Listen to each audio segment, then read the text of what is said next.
ಎಲ್ಲರಿಗೂ ನಮಸ್ಕಾರ. ನಾನು ಗೆಲುವೇ ನಮ್ಮ ಗುರಿ.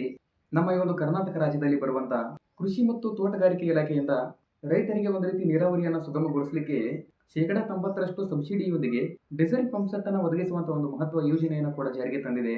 ಆದರೆ ಈ ಒಂದು ಉದ್ದೇಶದಿಂದ ಕೃಷಿ ಭಾಗ್ಯ, ತೋಟಗಾರಿಕಾ ಮಿಷನ್ ಹಾಗೂ ಕೃಷಿ ಯಂತ್ರೋಪಕರಣ ಯೋಜನೆ ಅಡಿಯಲ್ಲಿ ಈ ಒಂದು ಸೌಲಭ್ಯವನ್ನು ನೀಡಲಾಗುವುದು.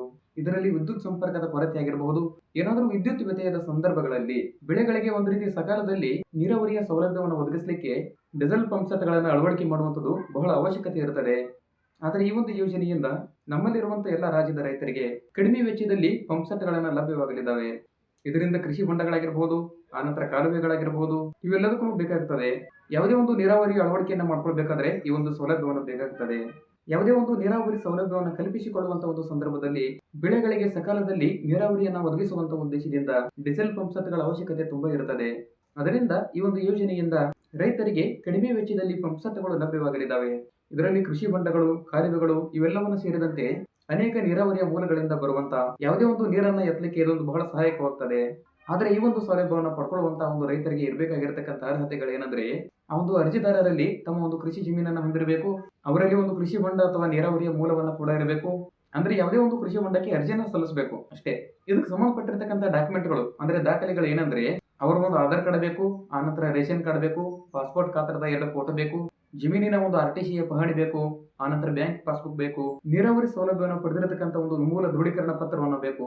ಇದರಲ್ಲಿ ಒಂದು ಸಬ್ಸಿಡಿಯ ವಿವರ ಏನಂದ್ರೆ, ಡೀಸೆಲ್ ಪಂಪ್ ಸೆಟ್ ಖರೀದಿ ಮತ್ತು ಅದರ ಒಂದು ಸ್ಥಾಪನೆಯ ವೆಚ್ಚದ ಮೇಲೆ 90% ಸಹಾಯಧನ ಸರ್ಕಾರ ಕೊಡ್ತದೆ. ಆದ್ರೆ ಇಲ್ಲಿ ರೈತರು ಕೇವಲ 10% ಮೊತ್ತವನ್ನು ಮಾತ್ರ ಪಾವತಿ ಮಾಡಬೇಕು. ಇದನ್ನು ಯಾವ ರೀತಿಯಾಗಿ ಅರ್ಜಿ ಸಲ್ಲಿಸಬೇಕಂದ್ರೆ, ರೈತರು ತಮ್ಮ ಒಂದು ಅಗತ್ಯ ದಾಖಲೆಗಳನ್ನು ಸಂಗ್ರಹಿಸಿಕೊಂಡು ತಮ್ಮ ಹತ್ತಿರದಲ್ಲಿ ಇರತಕ್ಕಂಥ ಹೋಬಳಿ ಅಂದ್ರೆ ನಾಡ ಕಚೇರಿ, ಆ ಒಂದು ಕಚೇರಿಗಾದ್ರೂ ಹೋಗಬಹುದು, ಇಲ್ಲಾಂದ್ರೆ ತೋಟಗಾರಿಕಾ ಆಫೀಸ್ಗಳಿಗೆ ಆದ್ರೂ ಹೋಗಬಹುದು.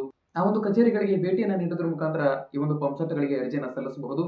ಆದರೆ ಈ ಒಂದು ದಾಖಲೆಗಳ ಪರಿಶೀಲನೆ ಬಳಿಕ ಅರ್ಹವಾಗಿರುವಂತಹ ಒಂದು ರೈತರಿಗೆ ಇದರ ಒಂದು ಸಬ್ಸಿಡಿಯನ್ನು ಮಂಜೂರು ಮಾಡ್ತಾರೆ.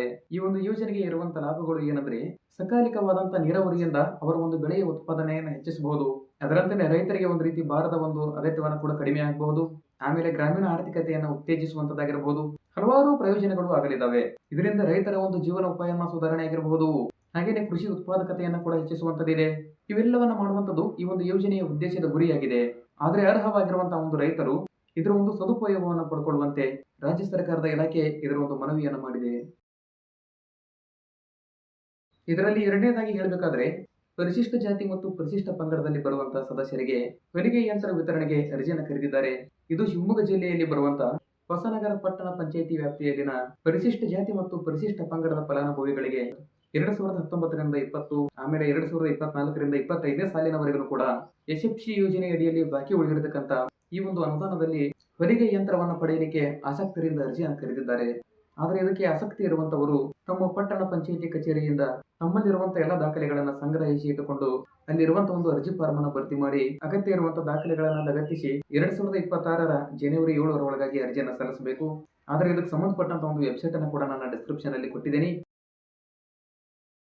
ಹಿಂದುಳಿದ ವರ್ಗಗಳ ಕಲ್ಯಾಣ ಇಲಾಖೆ 2025 ಹಾಗೂ 26ನೇ ಸಾಲಿನಲ್ಲಿ ಕರ್ನಾಟಕದಲ್ಲಿ ಬರುವಂತಹ ಶಾಸನಬದ್ಧ ವಿಶ್ವವಿದ್ಯಾಲಯಗಳಲ್ಲಿ ಪ್ರಥಮ ವರ್ಷದಲ್ಲಿ PhD ಅಧ್ಯಯನವನ್ನು ಮಾಡ್ತಿರುವಂತವರು 2025ರ ಫೆಬ್ರವರಿ 19 ಆ ನಂತರದಲ್ಲಿ ಬರುವಂತಹ ಪ್ರಥಮ ವರ್ಷದ PhD ಅನ್ನ ಪ್ರಾರಂಭಿಸಿರಬೇಕು.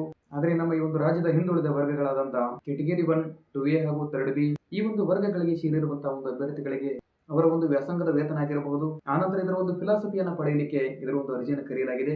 ಆದರೆ ಇದಕ್ಕೆ ಆಸಕ್ತಿ ಇರುವಂತವರು ನಿಗದಿತವಾಗಿರುವಂತಹ ಅರ್ಜಿ ನಮೂನೆಯನ್ನ ಹಿಂದುಳಿದ ವರ್ಗಗಳ ಕಲ್ಯಾಣ ಇಲಾಖೆಯ ಅಧಿಕಾರಿಗಳ ಕಚೇರಿಯಿಂದ ಅರ್ಜಿ ನಮೂನೆಯನ್ನ ಭರ್ತಿ ಮಾಡಿ ದೃಢೀಕರಿಸಲ್ಪಟ್ಟಿರುವಂತಹ ದಾಖಲೆಗಳನ್ನು ಲಗತ್ತಿಸಿ 2026ರ ಡಿಸೆಂಬರ್ 9ರ ಒಳಗಾಗಿ ಆಯಾ ಜಿಲ್ಲೆಯ ಹಿಂದುಳಿದ ವರ್ಗಗಳ ಕಲ್ಯಾಣ ಇಲಾಖೆ ಅಧಿಕಾರಿಗಳಿಂದ ಈ ಒಂದು ಅರ್ಜಿಯನ್ನು ಸಲ್ಲಿಸಬೇಕೆಂದು ಪತ್ರಿಕಾ ವರದಿ ಮೂಲಕ ತಿಳಿಸಿದ್ದಾರೆ. ಹಾಗೆ ಇದರ ಒಂದು ವೆಬ್ಸೈಟ್ ಅನ್ನು ಕೂಡ ನನ್ನ ಡಿಸ್ಕ್ರಿಪ್ಷನ್ ಅಲ್ಲಿ ಕೊಟ್ಟಿರ್ತೀನಿ. ಆ ಒಂದು ವೆಬ್ಸೈಟ್ಗೆ ಭೇಟಿಯನ್ನು ನೀಡೋದ್ರ ಮುಖಾಂತರ ನೀವು ಅರ್ಜಿಯನ್ನು ಸಲ್ಲಿಸಬಹುದು. ನನ್ನ ಮಾಹಿತಿಯನ್ನ ಎಲ್ಲರಿಗೂ ಇಷ್ಟವಾಗಿದ್ರೆ ಒಂದು ಲೈಕ್ ಕೊಡಿ.